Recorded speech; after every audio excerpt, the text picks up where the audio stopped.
ስግደት የሚሰገደው ለቅዱሳን የሚሰገድ ስግደት አለ፣ ለእግዚአብሔር የሚሰገድ ስግደት አለ አይደል? እና እንዴት ነው መለየት የሚቻለው እነዚህ ስግደቶች?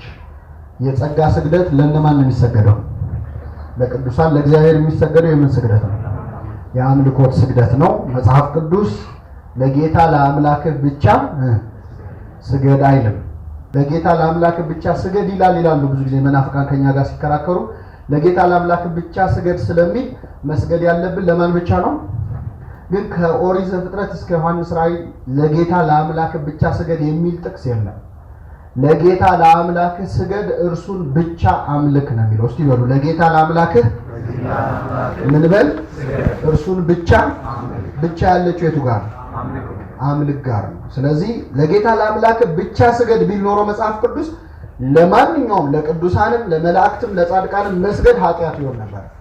ግን መጽሐፍ ቅዱስ የሚለው ለጌታ ለአምላክህ ስገድ እርሱን ብቻ ምን በል? አምልክ ነው። ስለዚህ አምልኮቱ ለማን ብቻ ነው? ለእግዚአብሔር ብቻ ነው። የጸጋ ስግደት ለሚገባቸው ለመላእክት፣ ለቅድስተ ቅዱሳን ለድንግል ማርያም፣ ለቅዱሳኑ እንሰግዳለን። መጽሐፍ ቅዱሱን አሁን የጥቅስ ማውጫ ሶፍትዌሮች ያሉአቸው ስልኮች ያሉን ዘመን ላይ ያለ ነው።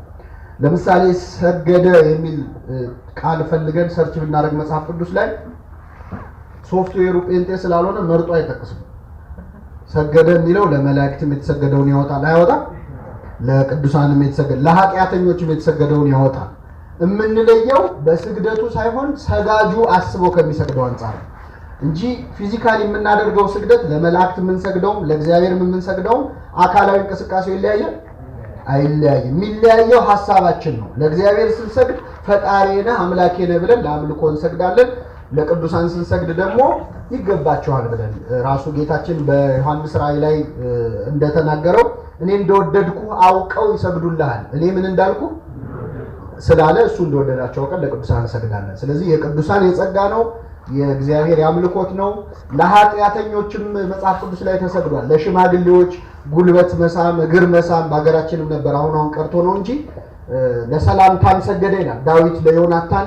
ደህና ነው እንደምን ብሎ ሰገደለት ይላል። ይቅርታ አድርግልኝም ለማለት ሰው እግር ስር ሄደን ምን እንላለን? እንሰግዳለን። ስግደት ነው። ፊዚካሊ ካየነው ስግደት ነው። ግን ሰውየው በልቡ የሚያስበው ነው ስግደት ዓላማውን የሚለያየው። እንዴት መለየት ይቻላል ነው ወንድማችን ነው እህታችን የጠየቁት።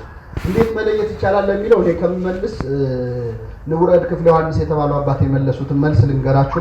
አንድ ሰው ምን ብሎ ጠይቃቸው፣ በረከታቸው ይደርብን አርፈዋል እኛ አባት ነፍሳቸውን ይማረልን። ለቅዱሳን የጸጋ ነው የምሰግደው፣ ለእግዚአብሔር ደግሞ የአምልኮት ነው የምሰግደው፣ ግን እንዴት ለይቼ መስገድ እችላለሁ ብሎ አንድ ሰው ጠየቃቸው። እንግዲህ አንዳንድ ሰው ምን ብሎ ያስባል? ቀድሞ ለቅዱሳኑ አስረድቶ መስገድ የሚያምረው ሰው አለ።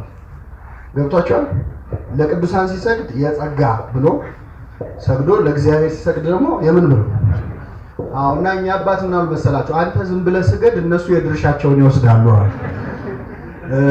ያውቃሉ አያውቁም? ድርሻቸውን ቅዱሳን ያውቃሉ። ስለዚህ ይህንን በዚህ መልኩ ቢታይ ጥሩ ነው።